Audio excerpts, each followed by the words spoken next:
Decades. तो आज हम यहाँ पे डिस्कस करते हैं बच्चे concept of the radio activity.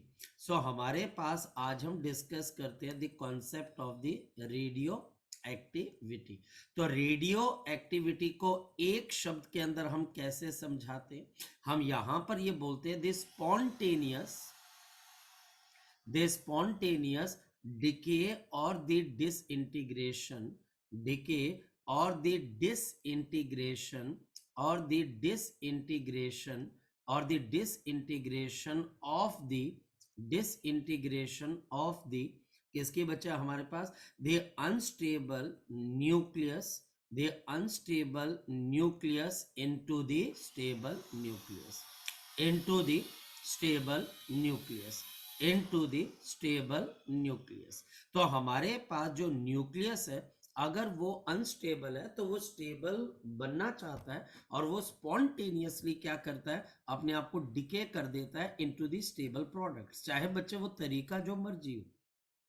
हमारे पास यहाँ पर जो डिके होता है वो पेरेंट न्यूक्लियाई है, और बच्चे हमारे पास जो नया न्यूक्लियाई बनता है that becomes the daughter nuclei.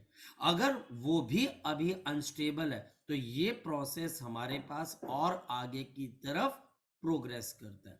हमारे पास रेडियो एक्टिविटी के अंदर types of radioactive decays, the laws of the radioactive decay, ये हमारे पास दो इंपॉर्टेंट चीजें। तो हम टाइप्स बाद में देख लेंगे, पहले हम देख लेते हैं कौन से लॉ जो है हमारे पास रेडियो एक्टिविटी को गवर्न करते हैं।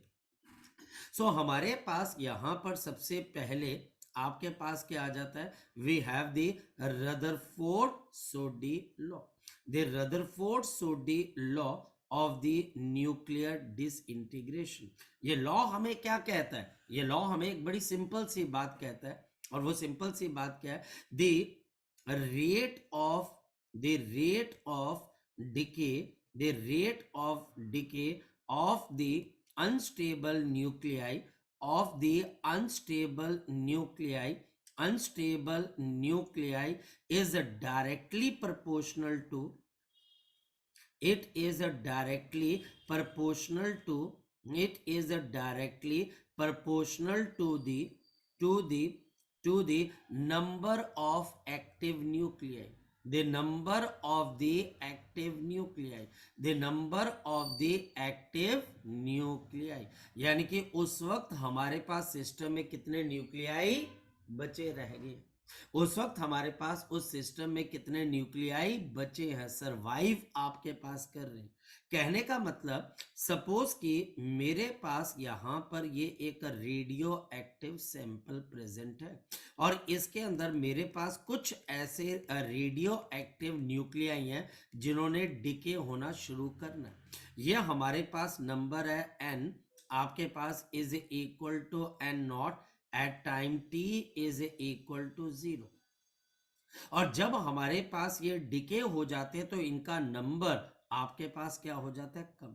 जो हमारे पास यहाँ पर एक्टिव न्यूक्लियाई है यानी कि जिन्होंने अभी डिके होना है उनका नंबर हमारे पास कम हो रहा है, और हमारे पास टी टाइम के ऊपर जो number of nuclei left over है वो n है। ये वो है जो सरवाइव कर गए, ये हमारे पास वो है जिनको अभी डिके होना है यानी कि अभी भी ये मेरे पास एक्टिव है।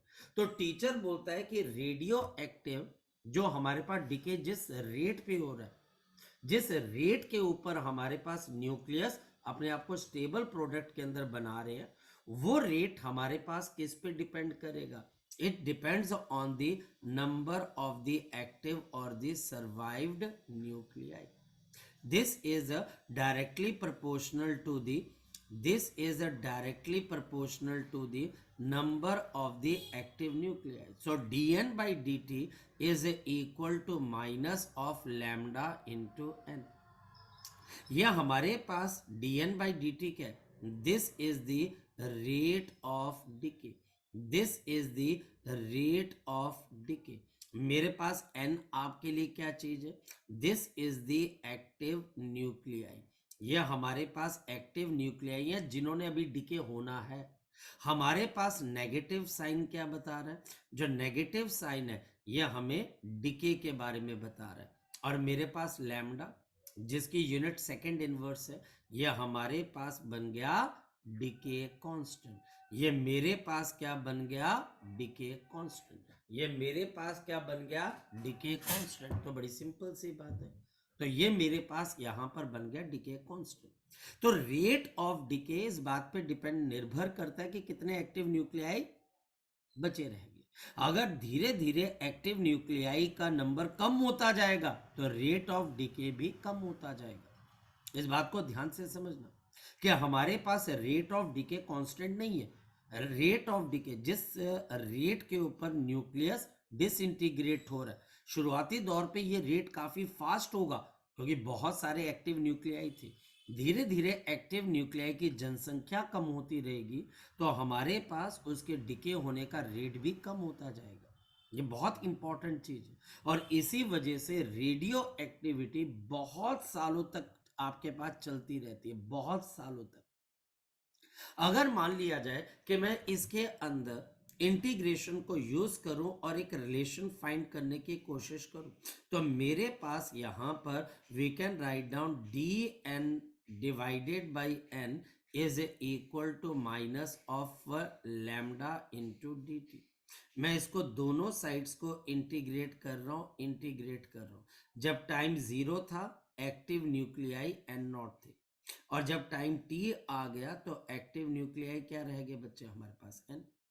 यहां पर मेरे पास इंटीग्रेशन में इसका लॉग आ जाएगा। So log to the base of e of N and नीचे मेरे पास एन नॉट है, ऊपर मेरे पास एन है and this is minus of lambda into t. अगर मैं यहां पे लिमिट्स डाल दूं तो मेरे पास क्या आ जाएगा? Log to the base of e into N minus log to the base of e into N not is equal to minus lambda into t. Log में जब दो चीजें सब्ट्रैक्ट होती हैं तो हम उनको डिवाइड कर सकते हैं। मैं यहीं पे लिख रहा हूं इसके अंदर से। तो मेरे पास log to the base of e and this is n divided by n naught and minus of lambda into t। मैं अगर दोनों साइड्स का एंटी लॉग ले लूं तो मेरे पास क्या आ जाएगा? अगर मैं दोनों साइड्स का एंटी लॉग ले लेता हूं n divided by n naught and e raise to power minus lambda T. और we can write down therefore, बहुत इंपॉर्टेंट है हमारे पास यहां पर, बहुत इंपॉर्टेंट है, what is n divided by n naught. तो मेरे पास n divided by n naught is the fraction of the fraction of fraction of the fraction of the fraction of the nuclei left, जो कि अभी भी decay नहीं हुआ है। The fraction of the nuclei left and divided by n naught is the fraction of the nuclei left। और we can write down number of the survived, जो अभी भी सर्वाइव कर रहे हैं उनका नंबर आपके पास n नॉट, जो ओरिजिनल नंबर था जो जहां से स्टार्ट हुआ था, माइनस लैम्डा इंटू टी। और हमको यहां पर पता लग रहा है कि ये जो हमारे पास डिके हो रहा है ये आपके पास एक्सपोनेंशियली डिके हो, ये हमारे पास एक्सपोनेंशियली डिके, यानी कि जिन जो सरवाइव कर रहे हैं उनका नंबर बढ़ेगा नहीं, कम होगा, क्योंकि वो डिसइंटीग्रेट हो रहे हैं। और जो हमारे पास डिके हो रहे हैं उनका नंबर फिर कैसे निकालोगे? तो जो हमारे पास डिके हो रहे हैं that is N not minus N, जो कि हमारे पास यहां पर क्या कर गए बच्चे? सरवाइव कर गए। जैसे आप इसके अंदर वैल्यू डालोगे तो मेरे पास यहां पर एन नॉट कॉमन आ जाएगा and 1 minus e raise to power minus lambda. Now this is the thing जो टीचर सबसे पहले आपसे जानने की कोशिश करेगी कि क्या मुझे कोई एक एम्पिरिकल फॉर्मूला पता है, क्या क्या मुझे यहां पर कोई एक मैथमेटिकल लॉ पता है जो कि इसकी डिसइंटीग्रेशन या फिर हमारे पास जो नंबर सरवाइव कर रहे हैं उनके नंबर के बारे में कोई लॉ पता लगे, या जो नंबर डिके हो रहे हैं उनके बारे में मुझे पता लगे। तो ये हमारे पास है यहाँ पर जो सरवाइव किए और ये है जो कि हमारे पास यहाँ पर डिके किए। तो एक हमारे पास सर्वाइवल और दूसरा मेरे पास डिके, ये बहुत इंपॉर्टेंट है। तो पहली चीज जो मुझे समझ में आती है वो है ग्राफ। जो सबसे पहली चीज मुझे समझ में आती है वो ग्राफ है। ये हमारे पास यहाँ पर नंबर ऑफ न्यूक्लियाई है, the number of the nuclei है, और मेरे पास यहाँ पर दूसरी चीज आपके पास क्या आ गई, टाइम, और दूसरा मेरे पास यहाँ पे time. So number of the nuclei और दूसरा टाइम। हमारे पास ये सारा प्रोसेस कहाँ पर शुरू होता है, ये प्रोसेस हमारे पास शुरू होता है एन नॉट से। ये प्रोसेस हमारे पास एन नॉट से शुरू होता है, और ध्यान से समझना बच्चों, हमारे पास नंबर ऑफ न्यूक्लियाई टाइम के साथ साथ हमारे पास क्या होने लग जाते हैं, डिके। ये हमारे पास सर्वाइव का नंबर, ये हमारे पास सर्वाइव्ड है। और दूसरा हमारे पास वो जो है जिनका नंबर बढ़ता जा रहा है, यानी कि जो डिके होते जा रहे हैं उनका नंबर बढ़ता जा रहा है, और जो सरवाइव कर रहे हैं उनका नंबर कम है। तो हमारे पास ये ग्राफ बन रहा है एन नॉट ई की power minus lambda T, and ये हमारे पास है एन नॉट ब्रैकेट 1 माइनस ई की power minus lambda into T. ये मेरे पास यहाँ पर दो ग्राफ है। आप चाहो तो हमारे पास मैं इन दोनों को भी आपस में डिवाइड कर सकता हूँ, यानी कि टीचर कैन आस्क मी कि नंबर ऑफ जो डिके हो रहे हैं या नंबर जो हमारे पास सरवाइव कर रहे हैं, इनकी रेशियो किसके बराबर है। तो जो हमारे पास आ जाएगा एन नॉट इंटू 1 माइनस ई की power minus lambda T, and divided by नीचे एन नॉट ई की पावर माइनस लैम्डा टी। तो ये कैंसिल हो जाएगा, and we can write down e की power lambda T minus of आपके पास 1। ये बहुत इंपॉर्टेंट है। Now this is the number of the decay divided by number of the particle जो कि आपके पास सरवाइव कर रहे हैं। ये हमारे पास इन दोनों के आपके पास क्या आ गई, रेशियो। तो पहले तो ये लॉ मुझे पता होने चाहिए, और ये ग्राफ हमें यहाँ पर पता होना चाहिए। अगर ये दो चीजें हमें पता है, काफी हद तक हम कई क्वेश्चन सॉल्व कर सकते हैं, और हमारे पास यहाँ पर इन क्वेश्चंस को सॉल्व करने में ज्यादा एफर्ट भी नहीं लगता है। बहुत आराम से हम इन क्वेश्चंस को हैंडल भी कर सकते हैं, कोई बहुत मुश्किल आती ही नहीं। कभी भी कोई बच्चा इन फॉर्मूलों के ऊपर जब आपके पास इन क्वेश्चंस को हम देखते हैं तो हमें ये बात यहाँ पर समझ में आनी शुरू हो जाती है। चलो आगे चलते हैं, next one. So next one हमारे पास यहाँ पर अब कॉन्सेप्ट हमारे पास क्या आता है, हाफ लाइफ का, क्योंकि टीचर अब आपको हाफ लाइफ के कॉन्सेप्ट के ऊपर लेके जाएगा, जो कि हमारे पास यहाँ पर टी हाफ है। अब हमारे पास हाफ लाइफ क्या है बच्चे, हमारे पास जिसमें हम यहाँ पर ये बोल देते हैं कि जितने आपके पास पार्टिकल सरवाइव किए वो एग्जैक्टली सैंपल पे जब हमने लिया तो उसका एग्जैक्टली हमारे पास क्या हो गया, N not divided by 2। Half life is the time period in which, जिसके अंदर हमारे पास जो पार्टिकल सरवाइव करते हैं वो इनिशियल से हमारे पास यहाँ पर कितने में हो जाते हैं, एग्जैक्टली हाफ सरवाइव कर पाते हैं और हाफ डिके कर जाते हैं। तो हमारे पास यहाँ पर N survived divided by N not is equal to हमारे पास कितने के बराबर आ जाता है, now this is equal to half. यह हमारे पास एक हाफ लाइफ के अंदर है। दो हाफ लाइफ के अंदर आपके पास यहाँ पर इसकी पावर 2 हो जाती है। 3 हाफ लाइफ के अंदर हमारे पास इसकी पावर 3 हो जाती है। तो ये हमारे पास रेज टू पावर क्या आ जाता है, n, where n is the number of the half life, where n is the number of the half life, the number of the half life in given time interval, in the given time interval, in the given time interval, in the given time interval। तो पहली चीज तो हमको ये पता होनी चाहिए। दूसरा, हमारे पास हाफ लाइफ को निकालने का एक और फॉर्मूला भी है, और वो हमारे पास है log to the base of e of 2 divided by lambda, divided by lambda, divided by lambda. ये हमारे पास हाफ लाइफ को निकालने का तरीका है, जहां पर लैम्डा मेरे पास डिके कांस्टेंट है, जहां पर लैम्डा मेरे पास यहां पर डिके कांस्टेंट बन रहा है, जहां पर लैम्डा मेरे पास यहां पे डिके कांस्टेंट बन रहा है। अच्छा, अब मेरे पास समझो बच्चे, मैं आपको समझाता हूं। हमारे पास यहां पर होता क्या है, ध्यान से समझना। हमारे पास सपोज कि ये आपके पास एक ग्राफ बना है ना, और ये मेरे पास नंबर ऑफ पार्टिकल्स है, आपके पास एन नॉट है ना। इसका एग्जैक्ट हाफ कितना हो जाएगा, N not by two. N not by two का भी एग्जैक्ट हाफ कितना हो जाएगा, एन नॉट बाई फोर। मेरी बात को ध्यान से समझना। इसका भी एग्जैक्ट हाफ कितना हो जाएगा, एन नॉट बाई एट। तो हमारे पास सबसे पहले अगर हम देखें तो हमारे पास एन नॉट बाई टू कब आएगा, हमारे पास पहली हाफ लाइफ के अंदर। फिर हमारे पास इसकी value N not by four कितने पे हो जाएगी, in the second half life. फिर एन नॉट बाई एट हमारे पास कब आ जाएगा, इन द थर्ड आपके पास यहां पर हाफ लाइफ।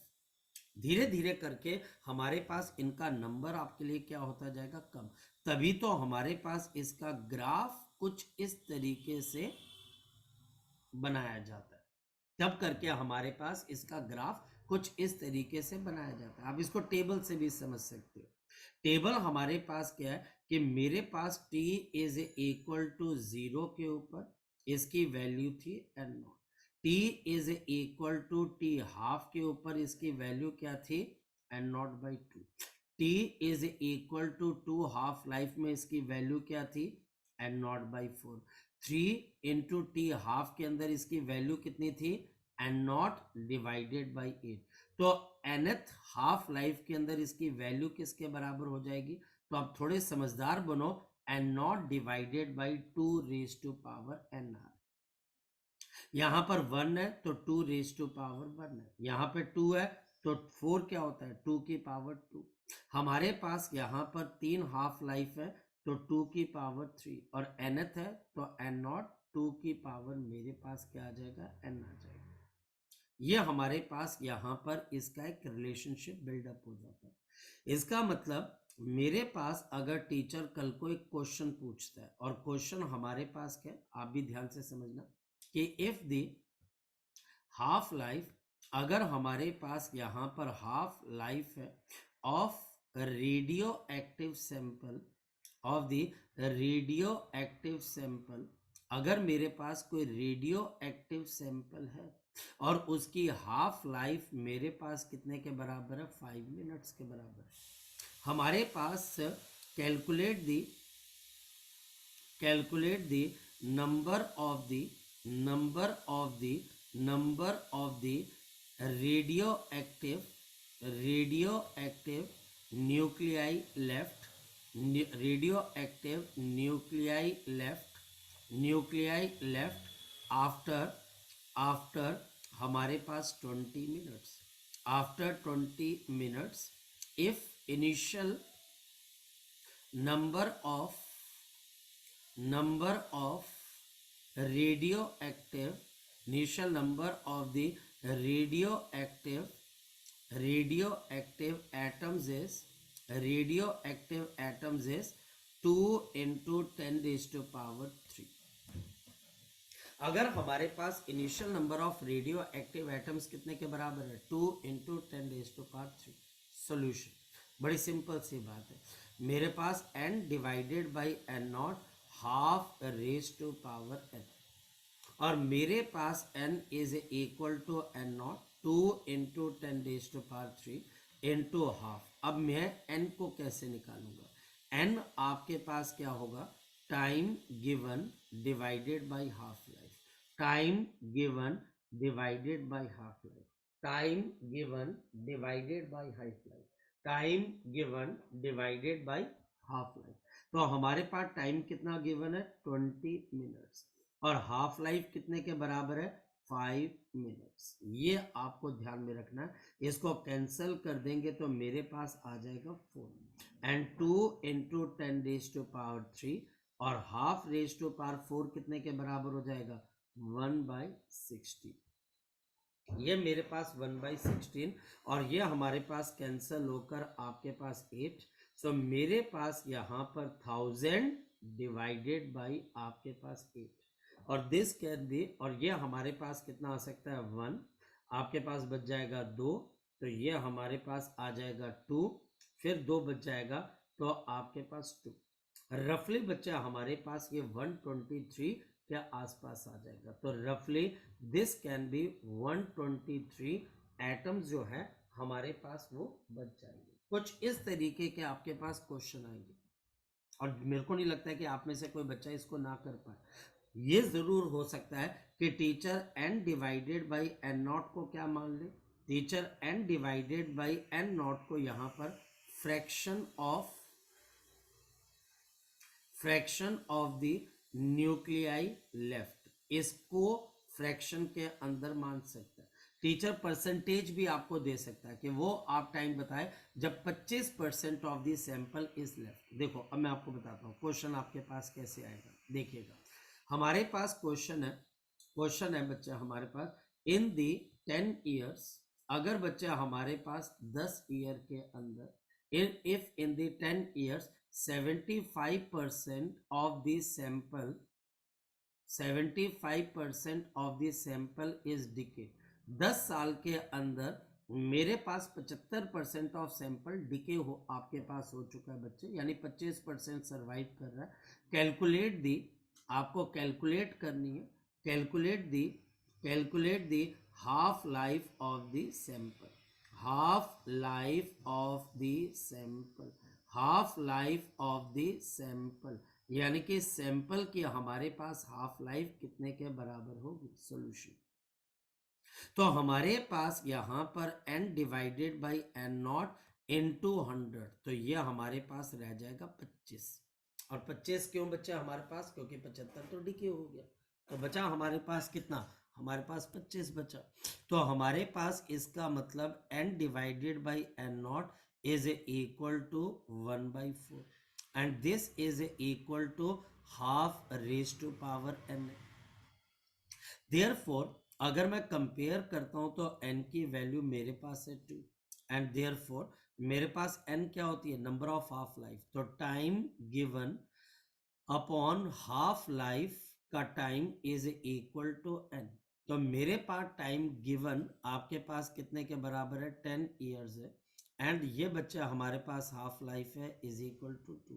तो देयरफॉर मेरे पास इसकी हाफ लाइफ कितने के बराबर आ गई, 5 ईयर्स के बराबर। सी कितना आसान, कितना आसान है। अगर मुझे ये एक सिंपल सा फॉर्मूला पता है, कितना आसान, बहुत बहुत आसान है।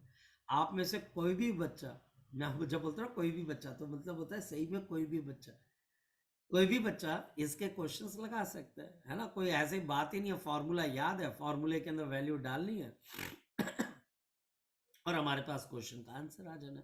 सीधा सीधा फॉर्मूले की टेक्निक हमें पता होनी चाहिए, फॉर्मूले के अंदर वैल्यू, मेरी एक समझदारी होनी चाहिए, भैया क्या पूछ रहा है। अब मैं यहाँ पर अगर 75% ले दूं और फिर क्वेश्चन निकालूं और बोले सर आंसर नहीं आया, सर अगर पूछेंगे कि बेटा आंसर क्यों नहीं आया, सर मैंने 75% जो डिके हो रहा था मैंने उसको ये मान लिया कि ये सर्वाइव कर रहा है, फिर गलत हो जाएगा ना, फिर वो चीज आपकी गलत हो जाएगी। आपको समझना है, सीखना है, और बहुत सिंपल तरीके से आपने क्वेश्चंस के ऊपर हैंडल करना है, बहुत सिंपल तरीके से। चलो अब आगे चलते हैं। तो ये बच्चा हमारे पास ये वाली चीज आ गई। नेक्स्ट हमारे पास यहां पर, अब आपके पास मैं नेक्स्ट कॉन्सेप्ट देता हूं। नेक्स्ट कॉन्सेप्ट क्या, मेरे पास नंबर ऑफ द एटम्स जो कि आपके पास डिके हो रहे हैं divided by number of the particles जहां से आपने चलना स्टार्ट किया। अब इसका फॉर्मूला क्या होगा, 1 minus half raise to power n। भैया ये देख लेना, ये 1 minus half raise to power n है, वो half raise to power n है, और वो हमारे पास उनका नंबर है जो कि आपके पास सरवाइव कर रहा है। और ये हमारे पास स्तुति कौन सा काके, ये हमारे पास वो है जो डिके कर रहा है, वो भी फ्रैक्शन है, ये भी फ्रैक्शन है। वहां पर भी हाफ आता है, यहां पर 1 माइनस हाफ आता है। वहां पर रेज टू पावर n है, यहां पर भी रेज टू पावर n है। n क्या है, the time interval given divided by the half life, divided by the half life, divided by the half life. क्या मैं इसके क्वेश्चन कर पाऊंगा, अरे मैं कह रहा हूं यार बहुत अच्छे से कर पाओगे।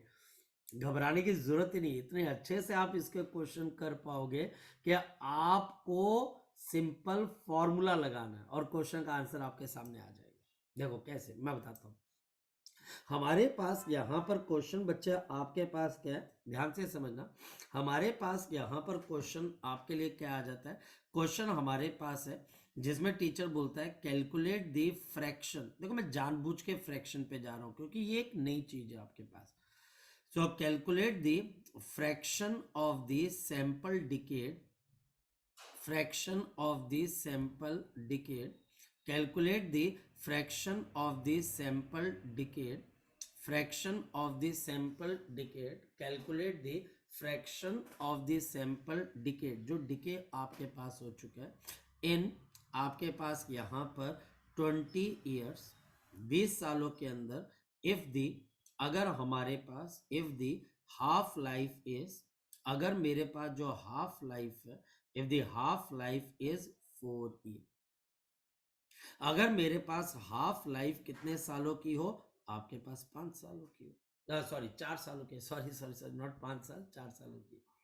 कैसे क्वेश्चन करेंगे, बड़ा सिंपल सा क्वेश्चन है। नंबर ऑफ द पार्टिकल्स जो कि आपके पास डिके हो रहे हैं divided by number of the original particle, and this is 1 minus half raise to power n, जो कि हमारे पास ऊपर 20 और नीचे आपके पास यहाँ पर 4, ये हमारे पास आ जाएगा। So this is 1 minus half raise to power 5। अब half raise to power 5 is 1 minus 1 upon कितना आ जाएगा 32, और मेरे पास आ जाएगा 31/32 फ्रैक्शन। इतना फ्रैक्शन हमारे पास क्या रह जाएगा, जो कि डिके हो गया। हमारे पास इतना फ्रैक्शन है जो कि हमारे पास यहाँ पर क्या हो गया, डिके हो गया। ये हमारे पास इतना फ्रैक्शन है जो कि आपके पास यहाँ पर क्या हो गया, डिके हो गया। जी, मेरी बात को आप समझ पा रहे हो, कोई दिक्कत इसके अंदर से किसी किस्म की? कोई दिक्कत तो मुझे नहीं लगता है कि बेटा अगर आपको फॉर्मूले याद है तो कोई दिक्कत आने नहीं वाली। हाँ, एक चीज बताओ, व्हाट इज द 40% ऑफ 80%? किसी बच्चे को पता है what is the 40% of 80%? What is the 40% of 80%? किसी बच्चे को पता है? Mega, what is the 40% of 80%? है बेटा? जैसे स्तुति, अरे कोई बात नहीं, फिर क्या हो गया, देखो शर्माना नहीं इसके अंदर से, है ना, इसके अंदर शर्माने की बात ही नहीं है। अगर मैं आपको बोल रहा हूँ what is the 40% of 80%, what is the 40% of 80%, अगर आप किसी चीज का 80% ले रहे हो फिर उस 80% का ही 40% लो। सोच के देखो, बड़े आराम से आ जाएगा आंसर। कितना होगा मेगा? सिंपल सा तो मैथ्स है। चलो खैर कोई बात नहीं, शर्मा रहे होंगे आप। तो अब हमारे पास यहां पर आ जाती है what is the probability to survive, what is the probability to survive और डिके। अब ये एक आपके पास सिंपल सा कॉन्सेप्ट है। अगर कोई टीचर मुझे बोलता है what is the probability to survive a given time interval के अंदर, तो ये half raise to power n ही होती है। यह हाफ रेज टू पावर आपके पास n ही होती है। And what is the probability to get decayed, ये हमारे पास यहाँ पर 1 minus half raise to power n ही होती है। सिंपल, क्योंकि हमें फॉर्मूला पता नहीं होता तो हमको लगता है कि बहुत मुश्किल कॉन्सेप्ट है। ये बहुत आसान कॉन्सेप्ट है, आप में से कोई भी बच्चा इस कॉन्सेप्ट के ऊपर क्वेश्चन लगा सकते हैं। So what is the probability of survive? Half raised to power n. What is the probability of decay? 1 minus half raised to power n. वही n जिसके अंदर हमारे पास एक गिवन टाइम इंटरवल होता है एंड डिवाइडेड बाय मेरे पास यहाँ पर क्या हो जाती है, हाफ लाइफ। सो n का मतलब है मेरे पास टाइम गिवन डिवाइडेड बाय मेरे पास यहाँ पर half life. This is the time given, ये हमारे पास यहाँ पे टाइम गिवन है। तो ये क्वेश्चन कर पाएंगे? अरे बड़े आराम से, बहुत आराम से, बहुत आराम से क्वेश्चन होंगे। आपको इसमें डरने या घबराने जैसी कोई भी चीज नहीं होनी चाहिए, बहुत आराम से हो जाएगा। ठीक, हमारे पास यहाँ पर नेक्स्ट टीचर कॉन्सेप्ट पूछेगा, the concept of the average life. अब एवरेज लाइफ हमारे पास कैसे आ जाती है? सो हमारे पास what is the average life? तो हमारे पास average life of the radioactive nuclei is given by 1.44 times the half life. The 1.44 times the half life. The 1.44 times the half life. 1.44 times the half life. This is known as to be the average life. यह हमारे पास यहाँ पर बन जाती है average life. कोई derivation वगैरह करने की कोई जरूरत नहीं है, आप बड़े आराम से इन क्वेश्चंस को हैंडल कर सकते हो। नेक्स्ट वन, नेक्स्ट हमारे पास यहाँ पर अब आपके पास टीचर ये पूछेगा कि मेरे पास यहाँ पर टू साइमल्टेनियसली डिके, टू मेरे पास यहाँ पर simultaneously decay, two simultaneously decay process. मेरे पास यहाँ पर एक ए न्यूक्लियाई है, ये हमारे पास डिके हो रहा है by one process into B, और दूसरे प्रोसेस से ये सी के अंदर कन्वर्ट हो रहा है लगातार एक ही टाइम पर। एक टाइम पर इसका डिके कांस्टेंट मेरे पास लैम्डा वन है, और मेरे पास यहाँ पर इसका डिके कांस्टेंट लैम्डा टू है। यानी ए ही बी में भी कन्वर्ट हो रहा है और ए सी में कन्वर्ट हो रहा है, और हमारे पास इसका डिके कांस्टेंट लैम्डा वन है, और जब ए सी में आपके पास डिके हो रहा है तो इसका डिके कांस्टेंट लैम्डा टू है। तो मेरे पास यहाँ पर लैम्डा इफेक्टिव कितने के बराबर आएगा? तो आपके पास lambda effective is lambda one plus of lambda. मेरे पास अगर टीचर बोलता है हाफ लाइफ कितने के बराबर है, सो पहले की हाफ लाइफ मल्टीप्लाइड बाय दूसरे की हाफ लाइफ, नीचे T1 प्लस ऑफ आपके पास यहाँ पर T2, तो T1 into T2 divided by मेरे पास यहाँ पर क्या आ जाएगा, T1 प्लस ऑफ आपके पास यहाँ पर T2। देखो बहुत मुश्किल चीज है, बहुत आसान चीज। मैं फिर आपको कह रहा हूँ ये चीजें हमारे को तब तक मुश्किल लग रही है जब तक ये चीजों के मैंने क्वेश्चन सॉल्व नहीं किए। लिटरली जब मैं क्वेश्चन सॉल्व करने बैठता हूँ तो मेरे को लगता है यार ये 2 से 3 फॉर्मूले अगर मुझे याद है तो मैं तो क्वेश्चन बड़े आराम से निकाल लूंगा। और बिल्कुल होता भी ऐसे ही है बच्चे, ये बिल्कुल होता भी ऐसे ही है। हमारे क्वेश्चन साथ साथ निकलते जाते हैं साथ साथ, चाहे वो जितना मर्जी हमारे पास आपको मुश्किल लगता हो स्टेटमेंट में या देखने में, लेकिन जब आप करने बैठते हो आपको लगता है यार ये तो बहुत ही आसान था, इसमें तो था ही कुछ नहीं आपके पास। जैसे मेरे पास यहाँ पर आपके पास टीचर क्वेश्चन क्या पूछेगा, यहाँ पे टीचर मुझे एक क्वेश्चन पूछेगा, और क्वेश्चन क्या, we can write down a nuclei. हमारे पास एक न्यूक्लियस है, is decayed, it is decayed, जी हाँ हमारे पास डिके हो जाता है, decayed into two stable nuclei, into the two stable nuclei.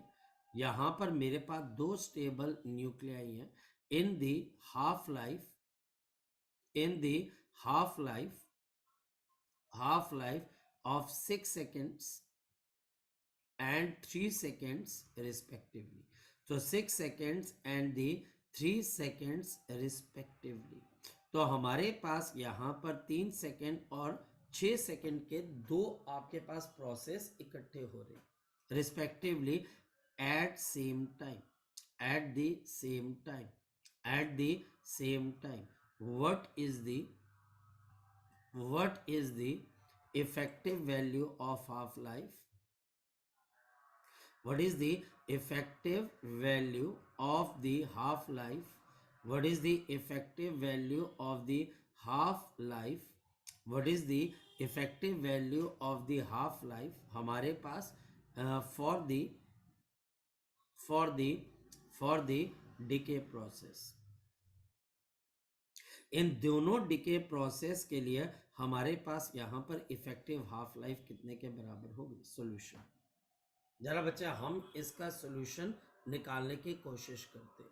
हमारे पास इसका सॉल्यूशन आपके पास क्या आ जाएगा, इफेक्टिव हाफ लाइफ इज, पहले की हाफ लाइफ है 6 सेकेंड और दूसरे की मेरे पास है 3 सेकेंड, तो ये हमारे पास आएगी 6 × 3 डिवाइडेड बाई 6 प्लस ऑफ 3, तो 18 divided by 9 and this will be equal to 2 seconds.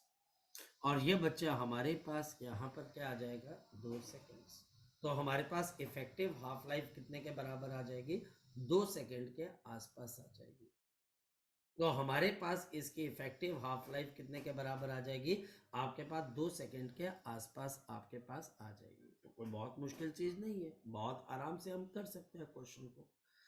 तो हम अगर इसको समराइज करें तो हमारे पास एक रदरफोर्ड सॉडिला है, उसका ग्राफ है, उसकी हाफ लाइफ है, प्रोबेबिलिटी है, फ्रैक्शन ऑफ द न्यूक्लियस जो डिके कर रहे हैं, जो सरवाइव कर रहे हैं, ये हमारे पास चीज है। अब हमारे पास यहां पर आ जाती है the mode of the radioactive decay.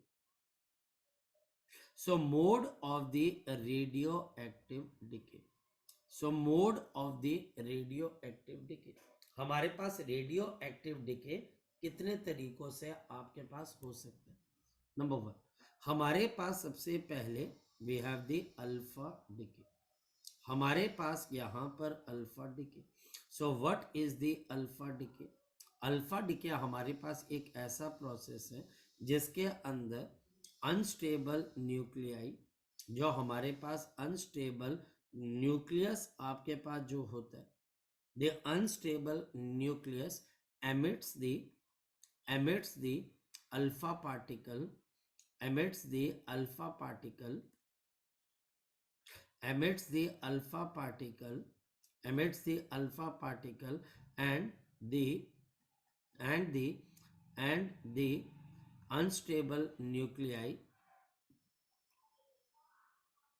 and the unstable nuclei converts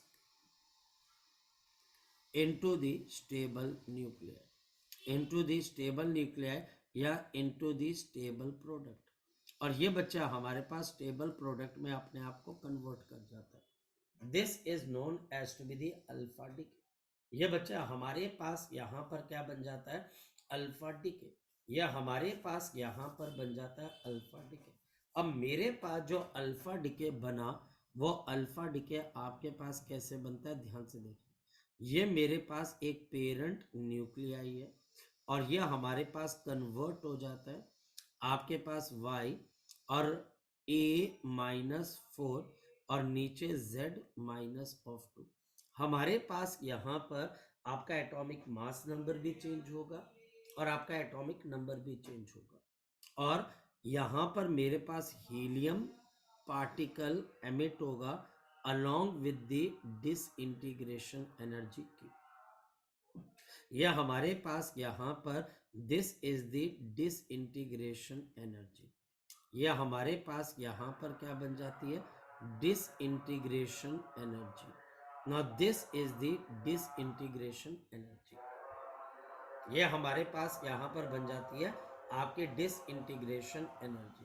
तो अब हमारे पास ये तो डिके हो गया। आप कोई भी एग्जांपल ले लो, सपोज कि कोई टीचर आपके पास ले लेता है 288 और नीचे मेरे पास 86 और वो बोलता है कि इसका डिके प्रोसेस बताओ, तो मेरे पास y ऊपर आ जाएगा 284, नीचे मेरे पास 84 प्लस ऑफ मेरे पास He42 प्लस मेरे पास यहाँ पर कुछ एनर्जी रिलीज होनी शुरू हो जाएगी, प्लस मेरे पास यहाँ पर कुछ आपके एनर्जी रिलीज होनी शुरू हो जाएगी, प्लस मेरे पास यहाँ पर कुछ एनर्जी रिलीज होनी शुरू हो जाएगी। अब सबसे इंपॉर्टेंट चीज क्या है, ये एनर्जी आप कैसे निकालोगे, एनर्जी की। Now this is the mass of आपके पास x, मैं x से रिप्रेजेंट कर रहा हूं, माइनस मास ऑफ आपके पास यहाँ पर y प्लस मास ऑफ मेरे पास यहाँ पर हीलियम। ये सब AMU के अंदर हम कैलकुलेट करेंगे and this is multiplied by 931.5 आपके पास MeV। ये सारी एनर्जीज AMU के अंदर गिवन होगी। हमारे पास ये सारे मासेस AMU के अंदर गिवन होंगे और इनकी वैल्यू डालनी है और हमारे पास आंसर आएगा। x मेरे पास क्या है, पेरेंट न्यूक्लियाई है, y मेरे पास क्या है, आपके daughter nuclei. So this is the daughter nuclei. और ये मेरे पास यहाँ पर आपके लिए क्या आ गया, हीलियम पार्टिकल। ये हमारे पास आ जाता है हीलियम पार्टिकल। सबसे पहली चीज तो ये टीचर आपसे पूछेगा। अब मेरे पास यहाँ पर सबसे इंपॉर्टेंट और सबसे पहली चीज याद रखना, momentum of the daughter nuclei, जो आपकी डॉटर न्यूक्लियाई है, and the momentum of the helium particle after decay, ये सेम रहेगा। आफ्टर डिके ये दोनों चीजें आपके पास क्या रहेंगी, सेम रहेंगी। ये दोनों चीजें हमारे पास यहां पर क्या रहेंगी, सेम रहेंगी। मैं फिर आपको बोल दूं कि मोमेंटम आफ्टर डिके दोनों का सेम रहेगा। मोमेंटम आफ्टर डिके दोनों का सेम रहेगा। क्यों सेम रहेगा, due to the conservation of the momentum. So due to the conservation of the momentum, हमारे पास कंजर्वेशन ऑफ मोमेंटम की वजह से ये दोनों चीजें आपके पास क्या रहेंगी, सेम रहेंगी। हमारे पास कंजर्वेशन ऑफ मोमेंटम की वजह से ये सारी चीजें आपके पास क्या रहेंगी, सेम रहेंगी। अच्छा आगे चलते, हमारे पास अगर हम आगे चले तो हमारे पास ये वाली जो एनर्जी है, ये डॉटर न्यूक्लियर भी लेगा, हीलियम भी लेगा।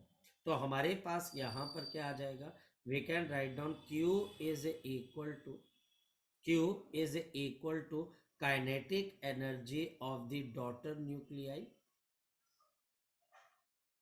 So daughter nuclei plus kinetic energy of, मेरे पास यहां पर आपके लिए क्या आ जाएगी, दे अल्फा पार्टिकल। मेरे पास जो काइनेटिक एनर्जी है वो मोमेंटम ऑफ द डॉटर का स्क्वायर अपॉन 2, और इसका मास कितने के बराबर है, A-4, प्लस मेरे पास मोमेंटम ऑफ अल्फा पार्टिकल का स्क्वायर इंटू 2 इंटू मेरे पास यहाँ पर 4। लेकिन दोनों का मोमेंटम तो सेम है। अगर मेरे पास दोनों का मोमेंटम सेम है, अगर मेरे पास यहाँ पर दोनों का मोमेंटम सेम है, तो Q is equal to momentum of the, आपके पास अल्फा पार्टिकल का square 2 into A-4 plus of P into alpha का स्क्वायर अपॉन 2 इंटू 4, क्योंकि डॉटर का और मेरे पास अल्फा पार्टिकल दोनों का मोमेंटम सेम है, तो मैं रिप्लेस कर सकता हूँ। यहां पर मेरे पास आएगा 2Q, एंड यहां पर सामने की तरफ मेरे पास P अल्फा का स्क्वायर इंटू, अब मेरे पास एलसीएम आ गया 4 इंटू A-4, तो 4 यहां पर प्लस ऑफ A-4, तो 4 से 4 आपके पास cancel, this becomes 8Q into A-4 upon आपके पास A और इसका root. Now this is the momentum of the alpha particle. अब मोमेंटम ऑफ अल्फा पार्टिकल और momentum of daughter nucleus same. अच्छा, अब इससे सबसे पहली चीज बच्चे हम क्या निकाल सकते हैं, velocity. So after decay velocity of the alpha particle is, तो ये मेरे पास 1/4 under root of 8Q into A-4 divided by मेरे पास A। इसको हम 4 का रूट के अंदर ले जाएंगे तो 16 हो जाएगा, और ऊपर 8 है, तो मेरे पास Q इंटू A-4, 16 है नीचे, तो 2 इंटू आपके पास A आ जाएगा। ये बहुत छोटी छोटी चीजें, ये अब मेरे पास आ गई वेलोसिटी ऑफ अल्फा पार्टिकल। अगर मैं एनर्जी निकालना चाहूंगा तो P² अपॉन 2 इंटू एम, तो मेरे पास 8Q A-4 अपॉन A, और आपके पास यहां पर क्या आ जाएगा, आपके पास 2 इंटू एम, तो 2 हमारे पास और मास कितने के बराबर है, 4, तो ये कैंसिल हो जाएगा। सो हमारे पास kinetic energy of the alpha particle is, ये मेरे पास आ जाएगी Q into A-4 upon A, Q into A-4 into आपके पास A आ जाएगा। ये बहुत छोटी छोटी चीजें हैं बच्चे। यही मोमेंटम हमारे पास किसको मिलेगा, यही मोमेंटम आपके डॉटर न्यूक्लियाई को भी मिलेगा।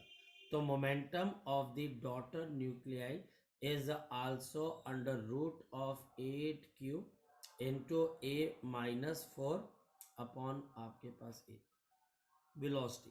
तो हमारे पास velocity of the daughter nuclei, तो 1/a-4 under root of 8q into a-4/a, ये मेरे पास क्यू है। ये हमारे पास कैंसिल होकर आपके लिए कितना आ जाएगा, under root of 8q divided by a-4 into आपके पास ए। एनर्जी, अब हमारे पास energy of the kinetic energy of the daughter nuclear, ये सब कंपटीशन के हिसाब से बहुत इंपॉर्टेंट है। तो पी डी का स्क्वायर अपॉन 2m, तो हमारे पास 8q into a-4 upon A, तो ये पी डी का स्क्वायर, और 2 इंटू एम, तो 2 और मास कितने के बराबर है, a-4, तो ये हमारे पास कैंसल। सो 4q अपॉन आपके पास ए।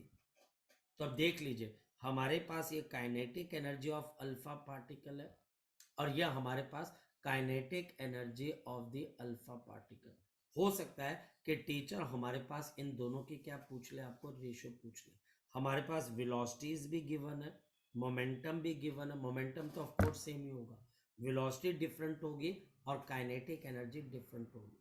ये सबसे टफेस्ट पोर्शन है जो टीचर तुम्हें यहाँ पर पूछ सकता है, ये सबसे टफेस्ट है।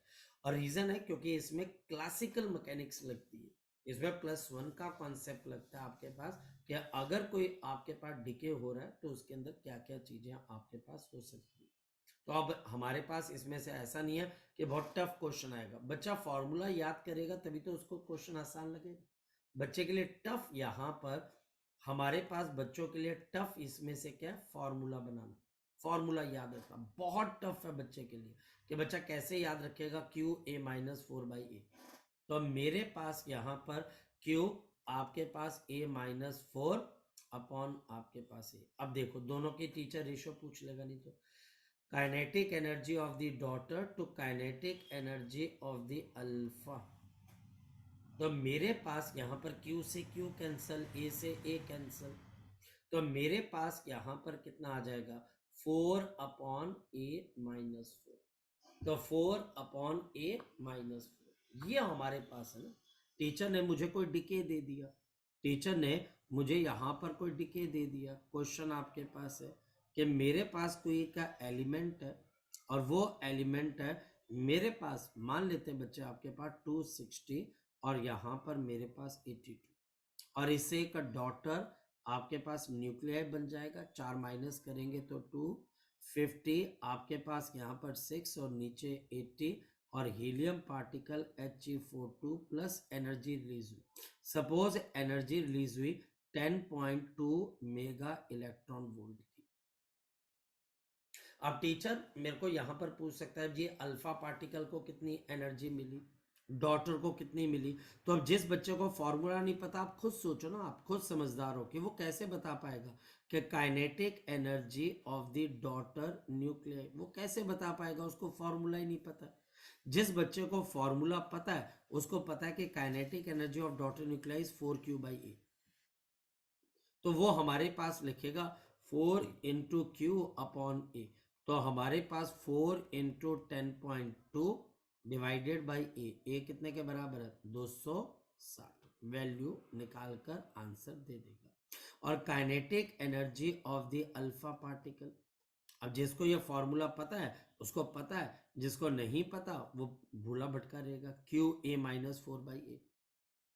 तो हमारे पास this is Q a-4 upon A, तो 10.2 a-4 256, तो यह हमारे पास आ गया 256 अपॉन ए, तो मेरे पास आ गया 260 MeV। ये पॉइंट है।